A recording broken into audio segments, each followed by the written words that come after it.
Zero से hero बनेंगे, है ना, जीरो से हीरो। तो जीरो से हीरो बनने के लिए कुछ ना कुछ स्टार्टिंग फॉर्म में वीक फॉर्म, इसमें नंबर सिस्टम का चीज जानेंगे। वीक फॉर्म में पहला नंबर सिस्टम क्या चलेगा, नंबर सिस्टम। नंबर सिस्टम का मैथ पढ़ेंगे और 2 नंबर में आ जाएगा इसके बाद सिंप्लीफिकेशन। क्या आ जाएगा, हाँ सिंप्लीफिकेशन, ठीक है। और इसके बाद 3 नंबर पर हम क्या पढ़ेंगे, हाला नहीं करने का, बिल्कुल हाला बिल्कुल बंद करना है। इसमें हम पढ़ेंगे LCM and HCF. LCM and HCF ये वीक फॉर्म में चलेगा, है ना।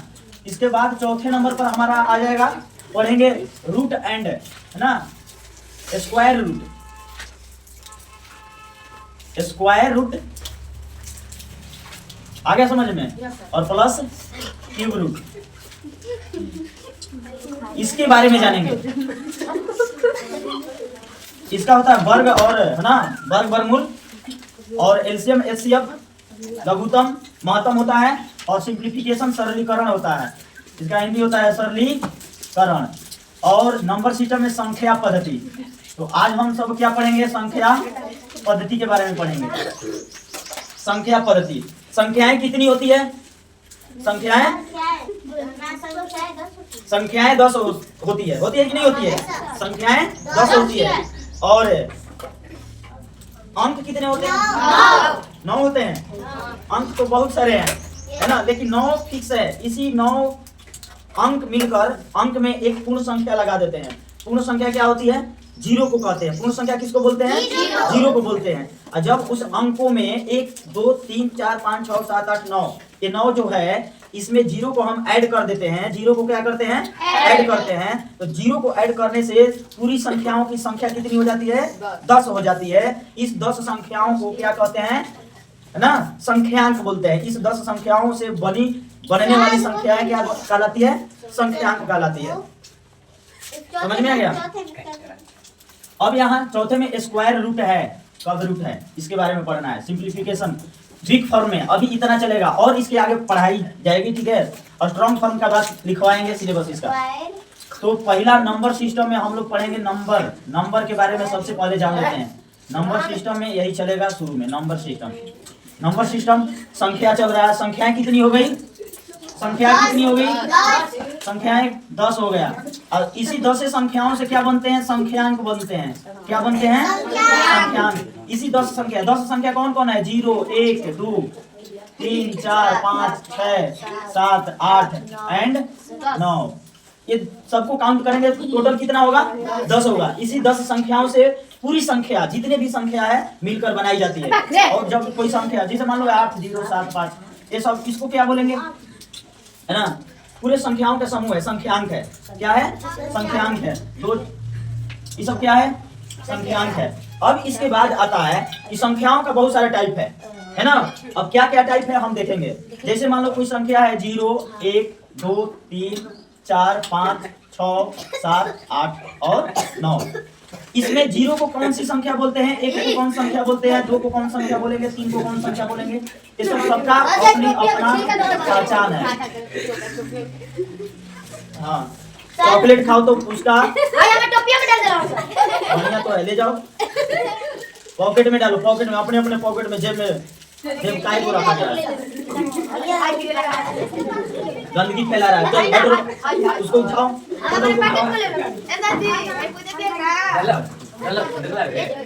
और चॉकलेट दी, मारेंगे और डंडा चलाएंगे। हंसना नहीं, पहले समझना है, उसके बाद लिखना है, ठीक है। ऑन कैमरा चल रहा है, ध्यान दो। हम कैमरे के सामने खड़े हुए हैं, है ना, पढ़ रहे हैं।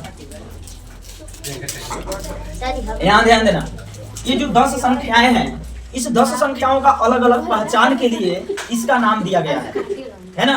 0 को क्या नाम है, 0 को क्या कहते हैं, 0 कौन सी संख्या है बाबू, 0 कौन सी संख्या है, थोड़ा खड़ा होकर बता दो। 0 कौन सी संख्या है, 0 कौन संख्या है, बताओ। 0 इतना इजी सवाल, बेसिक में चल रहा है, एकदम बिल्कुल बेसिक में चल रहा है, नहीं आ रहा है। हलाना करो। तो 0 को हम क्या बोलेंगे? पूर्ण संख्या। कौन संख्या है? पूर्ण संख्या। और 1 को क्या कहते हैं? प्राकृत संख्या। 1 को क्या कहेंगे? प्राकृत संख्या। और यहाँ 2 कौन सी संख्या है? सम संख्या। और यहाँ 3 कौन संख्या है? विषम संख्या है। 4 ये भी सम संख्या में आएगा। 5 विषम संख्या, ठीक है। और 6 कौन सी संख्या होगा? सम संख्या। चलो ठीक, बहुत बढ़िया। और 7 विषम संख्या हो जाएगा, ठीक है। और 8 कौन संख्या होगा? सम संख्या। और 9 यहाँ ध्यान दो, इधर ध्यान दो। बस इतना ही 2 के बारे में जानते हो, सम संख्या, विषम संख्या, और 2 ये पूर्ण संख्या और प्राकृत संख्या। हाँ बिल्कुल, क्यों नहीं है? कौन संख्या? अब डिफिनीशन के अनुसार, हल्ला ना करो, सुनो बातें। डिफिनीशन के अकॉर्डिंग अगर हम देखेंगे तो पूर्ण संख्या 0 को कब कही जाती है? वैसी संख्या जो 0 से सम्मिलित हो, 0 से स्टार्टिंग हो रही हो। जो संख्या 0 से स्टार्टिंग होती है ना, which number are starting from 0 that is called whole number. क्या होता है? होल नंबर, पूर्ण संख्या। पूर्ण संख्या वैसी संख्या है जो 0 से शुरू होकर अनंत तक जाती है, उसको क्या बोलेंगे? पूर्ण संख्या बोलेंगे। और वैसी संख्या जो 1 से शुरू होकर अनंत तक जाती है वो क्या कहलाती है? प्राकृत संख्या, ठीक है। जो संख्या 2 से डिवाइड देने पर पूरी क्या हो जाए? डिविजिबल हो जाए, पूरा विभाजित हो जाए, पूरा कट जाए, उस संख्या को क्या बोलते हैं? सम संख्या। यहाँ हम देखेंगे कि कौन कौन सी संख्या जो है 2 से पूरा कट जा रही है। तो कौन सी संख्या 2 से कट रही है? 2 संख्या, 2 कट गया, और 3 नहीं कटेगा, नहीं कटेगा। 4 कट गया, 6 कट गया, 8 कट गया।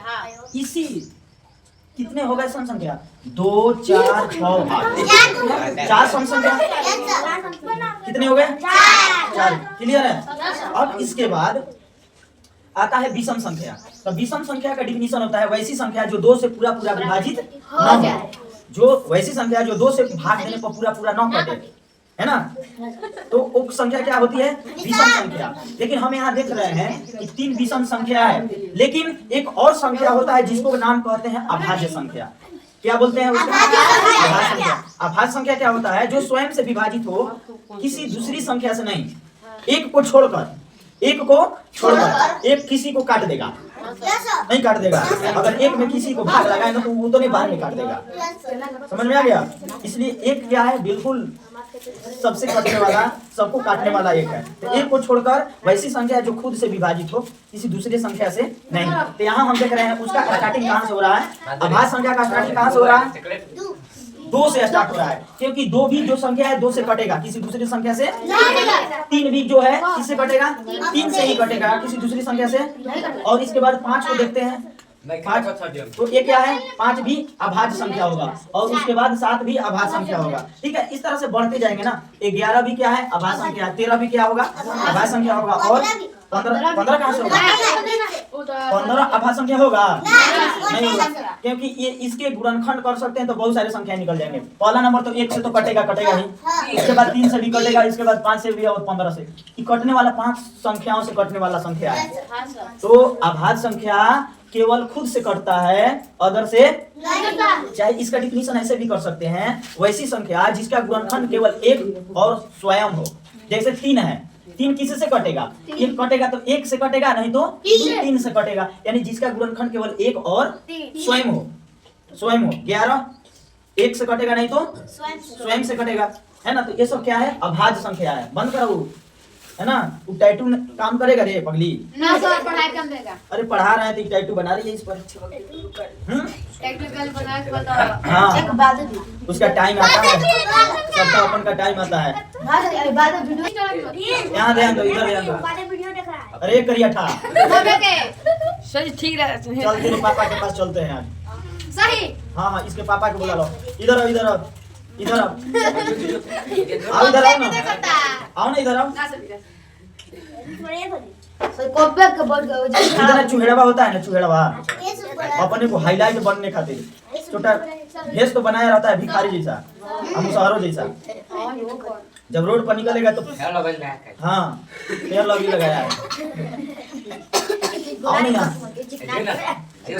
उसके जैसा लगता है। पागल बनौले रे गोलुआ। देखो यहाँ, इधर ध्यान दो, इधर अब यहाँ ध्यान दो, क्या बता रहे थे विषम अभाज्य संख्या के बारे में। तो इतना क्लियर हो गया, 2 भी अभाज्य संख्या है। क्या है? अभाज्य संख्या है। 3 भी क्या है?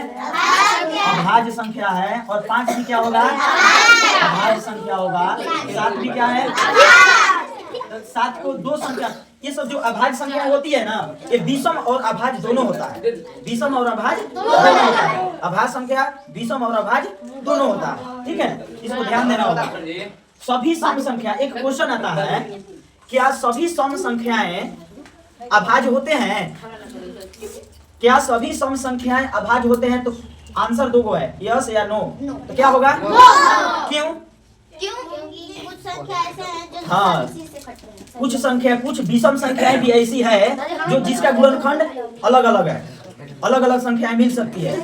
लेकिन अगर पूछा जाए क्या सभी अभाज्य संख्या विषम होती है, तो आंसर होगा हाँ। क्या सभी अभाज्य संख्या विषम होती है, तो उसका आंसर क्या होगा? हाँ होगा। अगर पूछा कि क्या सभी विषम संख्या अभाज्य होती है, तो आंसर होगा नो। सभी विषम संख्या अभाज्य नहीं होती है, लेकिन सभी अभाज्य संख्याएं विषम होती है। अगर पूछा जाए क्या सभी प्राकृत संख्या, है ना, क्या सभी प्राकृत संख्या पूर्ण संख्याएं होती है? कैसे? सभी प्राकृत संख्या जो 1 से शुरू होती है और पूर्ण संख्या 0 से शुरू होता है, तो प्राकृत संख्या जो है पूर्ण संख्या में सम्मिलित हो गया कि नहीं हो गया?